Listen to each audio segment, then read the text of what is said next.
A research survey came out in 2019 titled Profiles and Predictors of Smart Home Technology Adoption by Older Adults. This is an interesting topic that addresses aging in place, assistive technology, and more specifically, smart home technology and older adults. Not surprisingly, the results revealed that smart home technology adoption was low for this age range of 60 to 70 years. Find out which devices were more popular and my thoughts on this type of technology for older adults, at least in the year 2021. Hi, my name is Jeff and I am an occupational therapist. I make occupational therapy content on my blog, ot.dude.com, social media, podcasts, and regularly here on YouTube. If you're interested in learning more occupational therapy, be sure to subscribe to my channel so that you don't miss a single video. Also, check out my free resources in the description below. Let's get functional. Commercial smart home tech is everywhere these days. Walk into a Best Buy store and the first aisle you see is smart home gadgets and technology. This category of technology has exploded in recent years with the success of devices such as the Amazon Echo Alexa, Ring doorbells, and security cameras. There are many terms for this type of tech: smart home, home automation, Internet of Things, connected home, to name a few. They are all the same. These devices connect to each other or to the internet using technologies such as Wi-Fi, Z-Wave, or Zigbee, and many more are constantly being developed. So, what types of devices were popular among older adults in the smart home category?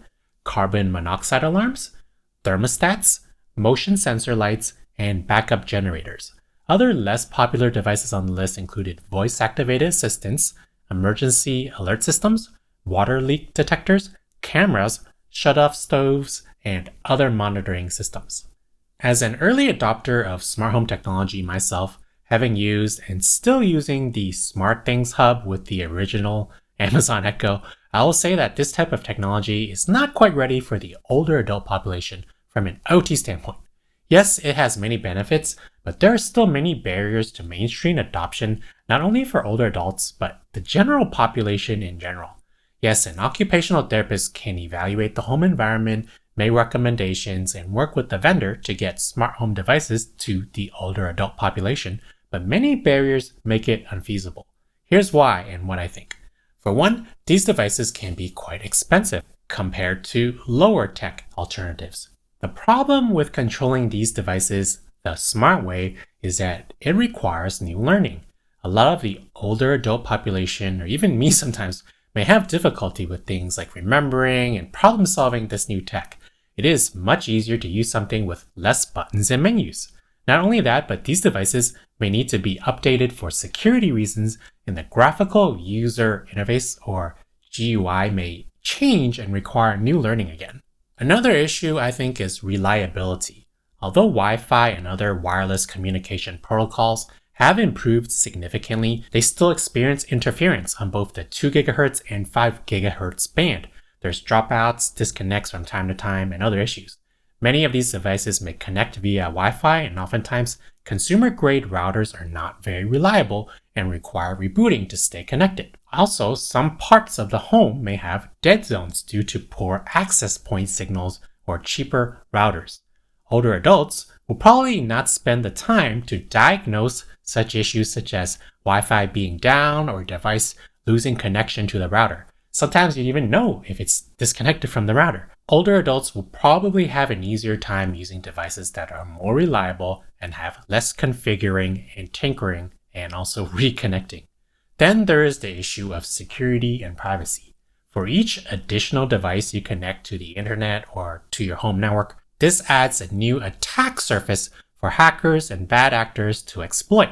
If hackers have demonstrated proof of concept breaking into popular and mainstream devices, then anything is fair game in the smart home tech world. Almost any device can be hackable due to bad programming or just software being phased out and outdated in general. It's probably not cost effective for manufacturers to spend the time to update older device firmware and software.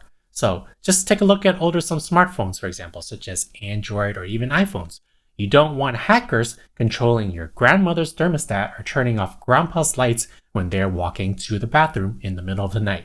This may seem far-fetched and not likely to happen to an older adult, but look at what bots and hackers have done recently. Some hackers have listened in and watched indoor Amazon cameras and spoke with children over the internet. Creepy, right? I have a serious concern for privacy and security of humans due to how easy these devices are to deploy, the use of weaker passwords, cheap manufacturing and programming, and devices just being outdated and no longer having updates, and hackers becoming more sophisticated. To me, it makes more sense to keep things simple and dumb. If you have, say, a carbon monoxide alarm and an older adult aging in place, they don't really need to have their smartphone alerting them when they hear the actual alarm going off in the house already. The same goes for thermostats. Why not program them or schedule them automatically using a smarter schedule instead of fiddling with an app? One benefit may be that other family members can assist with monitoring or controlling these devices, but at the expense of exposing these devices to the internet and hackers. Devices like motion sensor lights work just fine without being connected to a network. They just need a motion PIR sensor connected to, say, a light to turn on, like those garage driveway lights you see when you walk by. That's been in the market for a while and they work just fine. Another issue I have with a lot of these devices is that they may be battery operated. And because they connect to the network and ping home to the hubs such as the router, the batteries need to be changed out periodically. Devices that use, say, Z-Wave consume lower energy, but even my SmartThings app for me periodically tells me to change the batteries of various devices around the house. And I don't even do it. So, older adults should probably not be worrying about replacing more batteries on top of remotes, hearing aids, and other essential devices.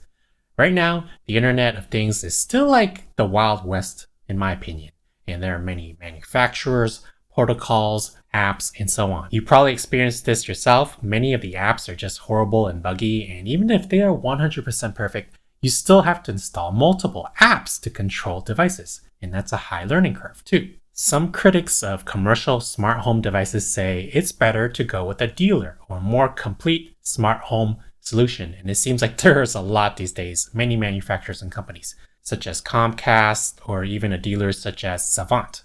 My argument against these is they may come with subscription costs or just a higher cost in general. Many, if not almost all the clients I work with don't have a lot of cash to spend on this type of tech. If they are having even trouble financing DME such as commodes and wheelchair ramps, it's unlikely that they can afford this additional smart home technology that's seen more as a luxury.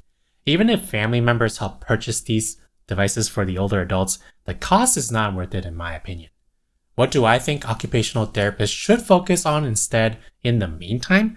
The client. Improve their strength, balance, and other client factors intrinsically if possible. Vision, contrast, that kind of thing. Keep things simple. Then address environmental factors. And use little to no tech if possible. But if it is warranted, then start with lower tech before going to higher tech solutions such as smart home devices. Avoid devices that run on batteries, connect to Wi-Fi, or have a high learning curve. If it has a touchscreen instead of buttons, it's probably not a good option. With my clients, I still recommend tried and true devices such as the fall alert systems, motion sensor lights, and baby monitors for communication.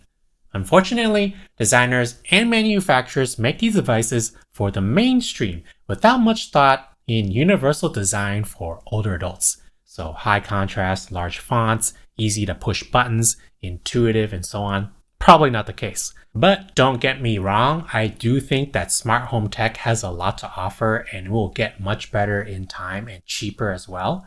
I think there are still a lot of things to be addressed, such as the software and apps. So unless a company primarily makes smart home tech for older adults aging in place, commercial or not, I don't think you should try and string devices together. And if you do go with the dealer or other larger solution, pay attention to the fees and costs overall and how reliable it is.